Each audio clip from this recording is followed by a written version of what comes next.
বিসমিল্লাহির রহমানির রহিম। প্রিয় দেশবাসী, আসসালামু আলাইকুম। সালাম ও শুভেচ্ছা নেবেন। আজ 7ই ডিসেম্বর। এই ডিসেম্বরে কিছু পৌরসভায় কার্যক্রম চলছে। সে কার্যক্রম কি? টিসিবির কার্ড। যে টিসিবির কার্ড নিয়ে নতুন একটি নিয়ম করেছে, স্মার্ট কার্ড বা ডিজিটাল কার্ড দেওয়া হচ্ছে। এই পুরনো কার্ড বা ভোটার আইডি কার্ডের ফটোকপি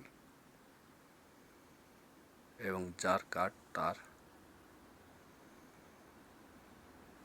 সাথে যায় জমা দিয়ে স্মার্ট কার্ড নিচ্ছে। এই স্মার্ট কার্ডের ব্যবহারটা আপনাদের সামনে একটি কথা বলতে চাই। সেটা হচ্ছে এই পৌরসভা যে কার্যক্রম চলতেছে এইটি প্রত্যেক ওয়ার্ডে 5, 6 এইভাবে 4 প্রত্যেক ওয়ার্ডে যাই যদি করে তাহলে সমাজের সাধারণ মানুষ উপকৃত হয়। তা না হলে পৌরসভায় যায় ঠেলাঠেলি, পারাপারি, মারামারি, বিভিন্ন রকমের কার্যক্রম এগুলো বন্ধ করতে হবে। প্রত্যেক ওয়ার্ডে যেতে হবে। যেরকম 6 নম্বর ওয়ার্ড পান্নান্দলি হাই স্কুল আছে, 7 নম্বরেরটা 5 নম্বরেরটা বন্যতুল স্কুল আছে। এইভাবে যদি জমা নেয়, আমার মনে হয় এইটাই সবচেয়ে ভালো কাজ হয়। ভোট অফিসাররা থাকবে, খাদ্য দপ্তরের অফিসাররা থাকবে, থেকে এইগুলো জমা নেবে। আমার মনে হয় এটি সবচেয়ে ভালো কাজ হয়।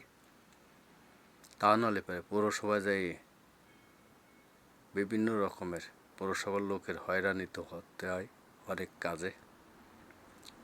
এইগুলো যাতে না হয়, এইগুলো আপনাদের দৃষ্টি রাখতে হবে। ডিসিপুটির দৃষ্টি রাখতে হবে, খাদ্য অধিদপ্তরের দৃষ্টি রাখতে হবে। এইগুলো আপনারা করেন, তাহলে মনে করেন দেশের মানুষ ভালো থাকবে। প্রত্যেক ওয়ার্ডে হবে 9টি ওয়ার্ড, 9টি ওয়ার্ডের 10টি যা কেন্দ্র করতে হবে। কেন্দ্র হচ্ছে যে জায়গা এইগুলো জমা দেবে এবং ওয়ার্ডের নাম উল্লেখ করা থাকবে, কত নম্বর ওয়ার্ডের তা, ভোটার আইডি কার্ড এবং টিসিবির কার্ড, তেল, চিনি, তেল, ডাল, চাল, এই কার্ড। আমার মনে হয় এটি ভালো হয় সবচাইতে। এই আশা ব্যর্থ রেখে আমার ভিডিওটা যেখান থেকে দেখবেন আপনারা সবাই লাইক, কমেন্ট, শেয়ার করবেন বা ইউটিউবে সাবস্ক্রাইব করবেন। আমি খুশি হব। আমি নতুন কথা বলি, সত্য কথা বলি, সঠিক কথা বলি। ধন্যবাদ সবাইকে। আসসালামু আলাইকুম।